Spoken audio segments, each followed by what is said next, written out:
Daredevil, the masterful superhero show originally hosted on Netflix, was cut short after the end of its third season, and in the age of reboots, remakes, and revivals, it was a prime candidate for a continuation, an honor that other shows like The X-Files, Young Justice, and Star Wars The Clone Wars have received. Now revived as Daredevil Born Again, and touted as many such things like a spiritual successor, a reboot, and finally, a proper continuation. The number one question that begs to be answered with Born Again, nay. Every television revival, however, is whether it is as good as the original. Hello and welcome to Television Tuesday, where we talk TV on a Tuesday and tell you all about it.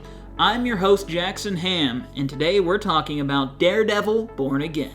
I'll start this video off shying away from spoilers to say that Daredevil Born Again manages to be consistently alright, with moments of greatness and terrible missteps that keep this first season from attaining the same level of quality as the original show. Though, the end of the season shows us that Season 2 may have the potential to be a return to form. Things I like in this first season total up to anything retained from the original. So Matt, Fisk, and, well, that was about all that was maintained, honestly. And that's just due to how this show even came to be. I'll keep this section brief here, as I explained it in my video catching you up on the original show, if you want to go check that out. In short, Born Again went through a creative overhaul after 6 whole episodes had been filmed, and the new team had to essentially take what had already been done and roll much of it into this Frankenstein vision for the show, which was a direct continuation of the original series. So you're getting some episodes in this first season that feel entirely divorced from the original show,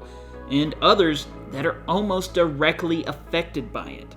And that doesn't make for a succinct and coherent narrative for the entire season. And now I'm going to flash up that spoiler warning, because we got to get into Daredevil Born Again. So to begin, this show picks up seemingly where the original left off, with an undetermined time jump.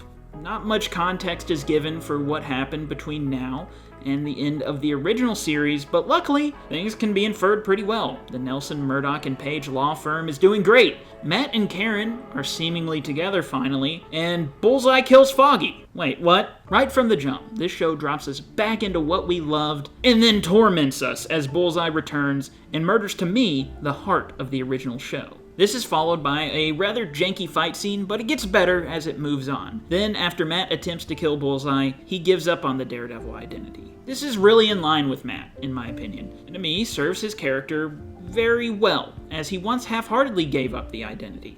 Now it's real, as he always feared letting that darkness into his heart, and almost gave in for Fisk. But now that he tried and failed, he locks it away. This is a strong choice for the character, as it gives Matt a ticking clock for when he will don the horns again. Fisk is an oddity, as his character had substantial appearances in other MCU projects preceding this. And while Born Again acknowledges them, it is also held back in this sense. To me, it is not fully illustrated or explained how Fisk managed to evade the law after the end of the original show. Whereas with Matt, we get the idea of what happened with him between then and now. It feels much more nebulous with Fisk. Oddly enough, it explains what was going on with Vanessa fine, and she is brought into the fold pretty well. Especially her reconnection with Fisk, which once more creates that kingpin power couple that just feels indomitable. I'll say Frank Castle is a nice addition, even though he only appears a few times. When he shows up though, the show gets better,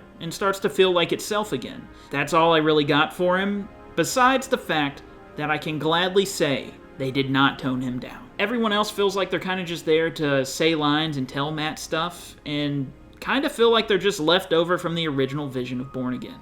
The best out of the bunch for me, though, is Hector Ayala, aka White Tiger, which provides a great dichotomy between former vigilante Matt Murdock. His story also really paves the way for Matt to become Daredevil again, and I like how his death continues to weigh heavily throughout this first season. I want to now talk about the season's narrative as a whole, because I believe that this is the most unfortunate thing to happen: the squandering of this first season. It was wholly unwise to at first approach the show as something new and unconnected to the original. The concept is such a half measure and just baiting engagement from a fandom who truly wanted their show back. It shot this first season in the foot, as 6 whole episodes were filmed with these marching orders. Then when it didn't work at all, they just had to work with whatever was left of the budget to make something better. The first 6 episodes aren't bad, but as the show approached episodes 7 through 10 and shaped up into a new direction, I found myself wishing this had been how it was from the start. Episodes 8 and 9 almost fully bring back the original show.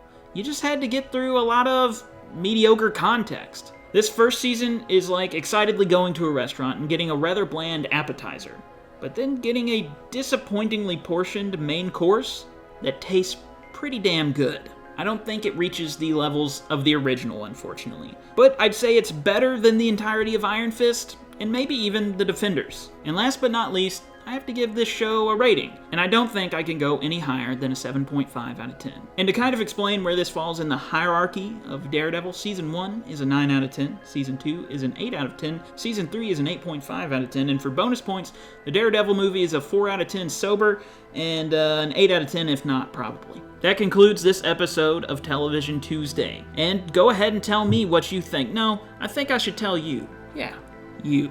Tell me what you think about Daredevil Born Again down in the comments below. And be sure to check out our other episodes of Television Tuesday. We got plenty of them. Also, our sister show, Studio Cinema Saturday, where we're talking cinema on Saturday, of course. We like to talk about TV and movies, cinema, plot, narrative, all of that. We also have our own narrative short films and skits you can go check out, and we'd appreciate it very much.